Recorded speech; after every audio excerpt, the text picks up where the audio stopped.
कि संसार में रह करके तुम क्या क्या चाहते हो बिल्कुल अलग बात, तुम्हें कौन कौन चाहता है इस बात को अपने अंतर्मन से साफ सुथरी होकर के एक बार सोच करके बताओ। संसार में जितने भी संबंध हैं बंधुओं, बहुत कच्चे धागे के संबंध हैं। जरा सी तेज आवाज में पति पत्नी का संबंध टूट जाता है। एक चांटा पत्नी ने गुस्से में मार दिया, वो सीधे निकली और कोर्ट में एक फाइल करके आ गई केस, मुझे किसी भी कंडीशन में उसके साथ नहीं रहना। अपन सोचते हैं संसार में हमको बहुत सारे लोग चाहते हैं, बहुत सारे लोगों को हमारी ज़रूरत है, या हम संसार में नहीं रहेंगे तो बहुत सारे लोगों का काम बिगड़ जाएगा। लेकिन एक बार अंतर्मन में शांत से बैठ करके अपने बारे में एक चिंतन करो कि मुझे कौन कौन चाहता है। क्या मेरी माँ चाहती है? क्या मेरे पिता मुझे चाहते हैं? क्या मेरी पत्नी मुझे चाहती है? क्या मेरे बच्चे मुझे चाहते हैं? मुझे चाहता कौन है? मैं तो बहुत कुछ चाहता हूँ। संसार में सुख चाहता हूँ, पत्नी चाहता हूँ, पुत्र चाहता हूँ, परिवार चाहता हूँ, स्टेटस चाहता हूँ। तुम्हारी चाहत से हमें कोई लेना देना नहीं है, क्योंकि तुम्हारी चाहत तुम्हारी निजी मान्यताओं पर आधारित है। लेकिन तुम्हें कौन चाहता है, एक बार अपनी डायरी पे, जो आदमी की व्यक्तिगत पर्सनल डायरी होती है, आप लोगों की संख्या निश्चित करके डालिएगा। और सिर्फ इतना ही नहीं कि आपको आपकी पत्नी चाहती है, कि पुत्र चाहता है, कि पिता चाहते हैं, कि परिवार के लोग चाहते हैं, कि काका चाहते हैं, कि नौकर चाहता है, उनमें और लोगों के नाम शामिल करिएगा। क्या आपके गुरु आपको चाहते हैं? ये भी, क्या चाहत के उस मुकाम तक हम पहुंच पाए हैं कि जहां अगर हमको कुछ होता है तो हमारे गुरु को हमसे ज़्यादा चिंता होती है? क्योंकि गुरु शिष्य का संबंध बड़ा अद्भुत होता है बंधु। गुरु शिष्य से कभी कुछ चाहता नहीं है, हमेशा सिर्फ देता है। तो क्या दाता के दिल में हमने ऐसा कुछ करके ऐसी कोई चाहत आज तक पैदा कर पाए कि महाराज पत्नी परिवार के लोग चाहे या ना चाहें, लेकिन मेरा गुरु मुझे बहुत चाहता है? क्या कोई ऐसा भी है गुरु जो आपसे ये कहता हो कि देखो तुम नहीं आओगे तो सब खत्म हो जाएगा? क्या किसी साधु की सेवा करके तुमने ऐसा यश अपने जीवन में कमाया? नहीं कमाया ना। संबंध बहुत कच्चे धागों के जैसे हैं, जरा सी ठेस लगती है और श्रद्धा टूट करके बिल्कुल कचड़े में दिखाई देती, मतलब वो बोझ बन गया। बोझ हो गया तो फिर प्रेम कहाँ रहा? ऐसा घर के अंदर होता है बंधुओं, होता है तो मुझे दिखाई देता है, दिखाई देता है तो फिर आपको मेरे मुंह से सुनाई देता है। एक बार अंतर मन में, अपनी अंतरात्मा में बैठ करके पूछना अपने आप से, जिसको इतना चाहता हूँ क्या वो मुझे चाहती है कि नहीं चाहती? एक बार। और जब सत्य की तह तक जाओगे तो आत्मा कांप जाएगी। लगेगा भले मेरी पत्नी है, चाहती नहीं है, एडजस्टेबल लाइफ चल रही है, ना हम पत्नी से ज़्यादा बात करते हैं ना पत्नी हमसे ज़्यादा बात करती है, बस एडजस्टमेंट है। अब शादी कर ली थी तो निकालना पड़ेगा, निभाना पड़ेगा, जो वादा किया वो निभाना पड़ेगा। बस इस शब्द को सोच करके आप अपनी ज़िंदगी के कई बसंत चुपचाप निकाल देते हैं। घर में कौन सा व्यक्ति है जो आपको चाह रहा है? और समाज में ऐसा कौन सा व्यक्ति है?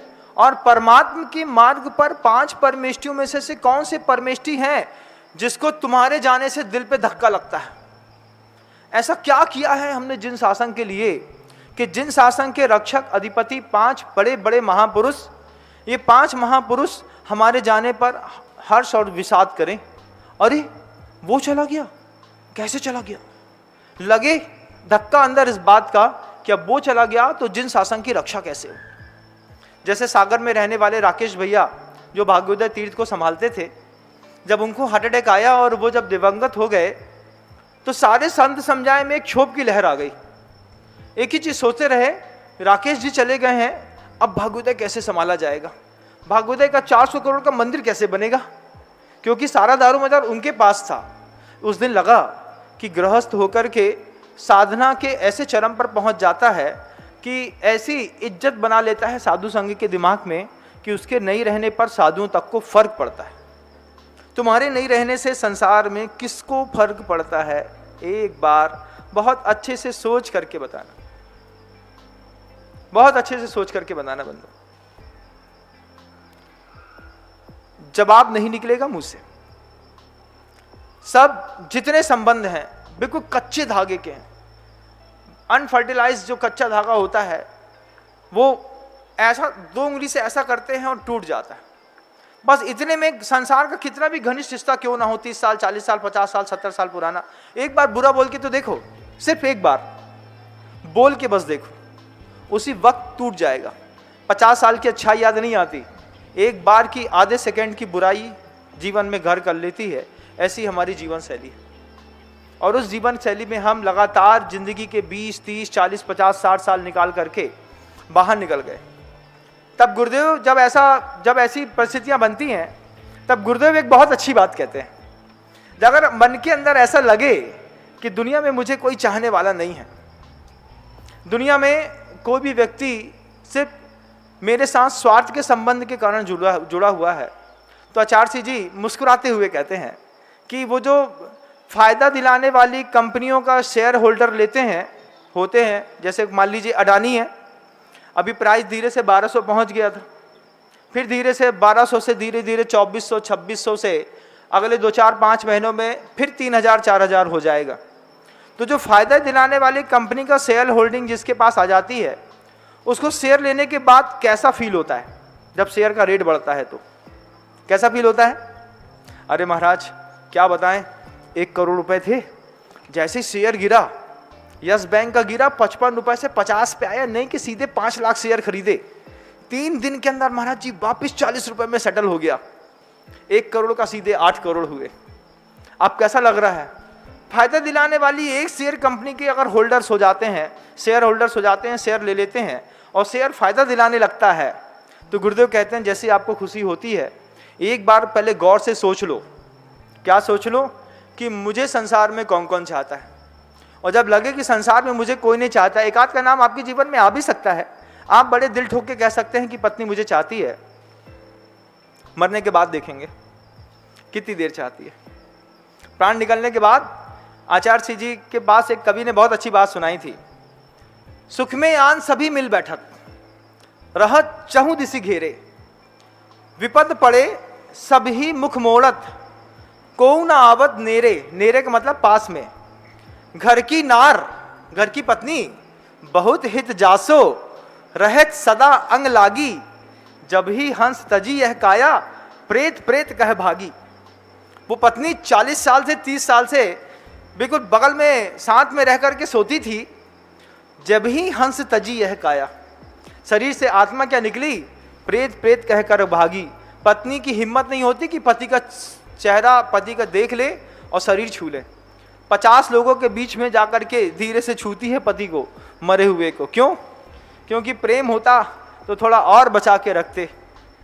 जब आपको ऐसा लगे कि घर के अंदर कोई नहीं चाहता है, तो फायदा दिलाने वाले कंपनी में शेयर होल्डिंग करनी चाहिए।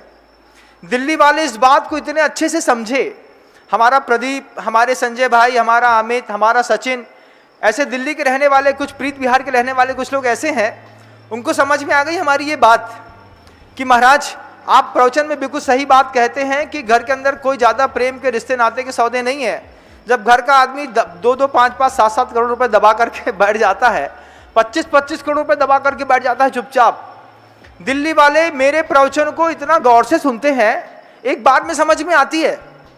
वो दिल्ली का सचिन, अमित और ये प्रदीप जी आकर के हमसे कहते हैं, महाराज एक प्रवचन सुना था, यही पूछ रहे थे आप कि घर के अंदर कौन कौन चाहता है, पता चला ऑब्जर्वेशन किया कोई नहीं चाहता है। फिर आपकी वो बात समझ में आई कि जिस कंपनी में सबसे ज़्यादा फायदा मिलता है उसकी शेयर होल्डिंग ले लेनी चाहिए, और सबसे पहले आकर के कम से कम 15 मूर्तियों का पैसा सहस्कुट जिनालय बन्हा जी में बनने वाले उससे जिनालय में नगद दे करके चले गए। बोले महाराज ये इतना पैसा है, रख लीजिए। क्यों रख लीजिए? बोले अजितनाथ भगवान जो अश्यकारी बन्हा जी के हैं, इनकी कंपनी में शेयर होल्डिंग करने का इसके अलावा कोई उपाय नहीं है हमारे पास, कि पत्नी तो धोखा दे सकती है लेकिन अजितनाथ भगवान और पंच परमेष्ठी धोखा नहीं देते। ये बात बिल्कुल पक्की है। पैसा तो मेरा सिर्फ मंदिर के काम आएगा और मंदिर जी के काम आएगा। आज मेहनत करते हैं वो अपने दिल्लियों में रह करके, दिल्ली वाले, मेरठ वाले, हरियाणा वाले, हिसार वाले, अंबाला चंडीगढ़ के लोग, यहाँ पर आप हिसार निवाड़ी के लोग को देखिएगा आप, ये बंधुओं जितना बेहिसाब पैसा कमाते हैं, ये बंधा जी के अष्टनाथ भगवान की सेवा करने के लिए कमाते हैं।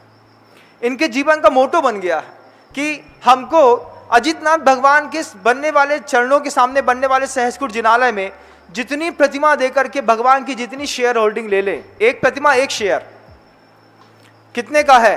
बोले 2.5 लाख रुपए का एक शेयर है महाराज श्री अजितनाथ भगवान का। बड़ा महंगा है, आउटपुट में रिटर्न में भी बहुत कुछ देता है बंधुओं।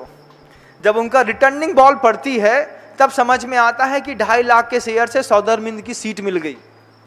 2.5 लाख का शेयर लेने पर एक जिनबिंब की स्थापना करने के बाद, बंधा जी के नहीं बंधुओं, ऐसे गुरुदेव की आज्ञा से 25 सहस्कुट जिनालय बन रहे हैं, जिसमें 25,000 से ज्यादा मूर्तियां रखी जानी है। आप जैन हैं, आप मेरा प्रवचन सुनते हैं, आप मुझे मानते हैं और आपको ऐसा लगता है कि आपके पास पर्याप्त पैसा है, तो स्क्रीन पे जो नंबर दिखाई देता है ना बंधुओं, उस नंबर पे आप सिर्फ 21,000 रुपए की पहली इंस्टॉलमेंट दे करके एक प्रतिमा 25 सहस्कुट जिनालय में से कहीं के लिए भी बुक कर सकते हैं। कहीं के लिए भी। आपको अमरकंटक का तो खैर बन गया, डोंगरगढ़ में बन रहा है, खुरई में बन रहा है, नेमावर में बन रहा है, अमरकंटक में बन चुका है, यहाँ पर सहस्कुट जिनालय बंधा जी में बन रहा है, ऐसे अलग अलग जगहों पर भाग्योदय में बन रहा है, जबलपुर में बन रहा है। आप किसी भी सहस्कुट जिनालय में अपनी प्रतिमा रखना चाहते हैं, आपको ऐसा लगता है कि 25 के 25 सहस्कुट जिनालय में एक एक प्रतिमा रख दूं, तो भी आप स्क्रीन पे दिखाए गए नंबर पर संकेत देकर के अपनी प्रतिमा स्थापित कर सकते हैं। आपको ऐसा लगता है कि अजितनाथ भगवान की पॉलिसी लेनी है मुझे, क्योंकि पॉलिसी तो मैंने खोली है, बनाने वाले तो मेरे गुरुदेव हैं, जिनकी आज्ञा और आशीर्वाद से गुरुदेव का वो अभूतपूर्व चिंतन कि अश्चर्यकारी अजितनाथ भगवान की आंखों के सामने जो सहस्कुट जिनालय होगा, उस सहस्कुट जिनालय में हजारों हजार जिनबिंब रखे होंगे।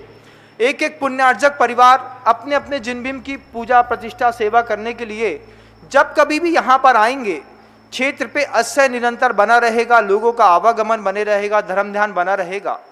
कितना ऊंचा सोच करके पूज्य गुरुवर ने बिल्कुल बियाबान जंगल जैसी जगह पर, जिसका नाम अश्चर्यकारी बंधा जी क्षेत्र है बंधुओं, वहाँ पर सहस्कुट जिनालय बनाया। टीकमगढ़ का समाज का व्यक्ति देता भी है, नहीं भी देता। ललितपुर का व्यक्ति यहाँ आता भी है, नहीं भी आता। लेकिन दिल्ली, मेरठ, हिसार, यूपी, निवाड़ी, निवाई, राजस्थान, कोटा, यहाँ के लोग रोज यहाँ पर आते हैं। और मुझे तो ऐसा लगता है कि जैसे अजितनाथ भगवान की पूरी कृपा उठ करके सीधे दिल्ली वालों के ऊपर गिर रही है। जैसे समुद्र से बादल बनते हैं और बहुत दूर जाकर के गिरते हैं, ऐसे ही अजितनाथ भगवान का पूरा आशीर्वाद मुझे लगता है कि पूरे हिसार वालों पे, हरियाणा वालों पे, मेरठ वालों पे जा रहा है। रोज वहां से एक फोन आ जाता है, 2 फोन आ जाते हैं, 5 फोन आ जाते हैं, महाराज श्री हमने आपका प्रवचन सुना है, हम भी दिल्ली में रहते हैं, हमारी भी एक प्रतिमा आप रख लीजिएगा। हम सोचते हैं बार बार, ये बगल में रहने वाले लोगों को हमारी बात समझ में क्यों नहीं आती, गांव में रहने वाले लोगों को समझ में क्यों नहीं आती कि भैया ये अजितनाथ भगवान की 200-250 मूर्तियां कुछ और बची हैं यहाँ पर रखने के लिए, ये पूरी हो गई तो अजितनाथ भगवान के सामने बनने वाले सहस्कुट जिनालय में चाह करके भी हम कोई प्रतिमा रख ना पाएंगे। आज मौका है और सबसे अच्छा पुण्योपार्जन दिल्ली की जनता करती है। दोनों हाथ से मैं दिल्ली की जनता को आशीर्वाद देना चाहता हूं, दोनों हाथ से। क्यों?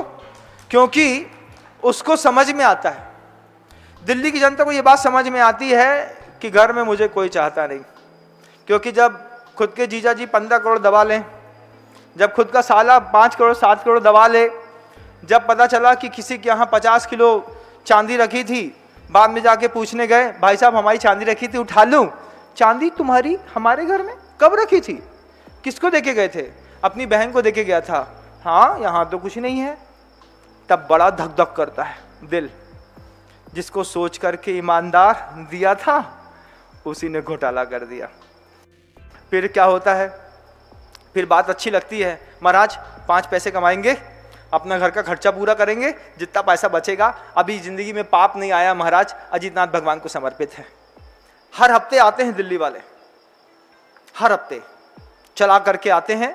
जैसे प्रेरणा दी जाती है अजितनाथ भगवान के द्वारा, चलो तुम्हारा टाइम हो गया है, हो करके आओ, यहाँ भगवान की शांति धारा के निमित्त से, जिनबिंब स्थापना के निमित्त से, कलश रखने के निमित्त से, पूर्णमासी का कलश भी रखने की एक परंपरा है बंधुओं यहाँ पर, उस निमित्त से दुनिया भर के लोग आते हैं। और सबसे बड़ी बात, एक बार एक साधर्मी बंधा जी में आता है तो वो यहाँ से संकल्प करके जाता है कि जीवन में एक बार एक और अन्य साधर्मी को बंधा जी के ऐसे क्षेत्र के भगवान के दर्शन जरूर कराऊंगा। ये बड़ा अपने आप में साधर्मियों का सौभाग्य और एक पुरुषार्थ है बंधुओं कि हम यहाँ पे अजितनाथ स्वामी का दर्शन करके जाएं। तो फिर हम इस बात का संकल्प लें कि जिसने हमारे आसपास प्रोमाइसिस में रहने वाला वो व्यक्ति जो कभी अजितनाथ भगवान के दर्शन नहीं किया, जिसने भगवान की कभी शांतिधारा और अभिषेक नहीं किया, आपका भी ये महती पुरुषार्थ माना जाता है। जब एक श्रावक को तीर्थ तक लाता है, तब एक श्रावक को एक तीर्थ निर्माण का पुण्य मिलता है।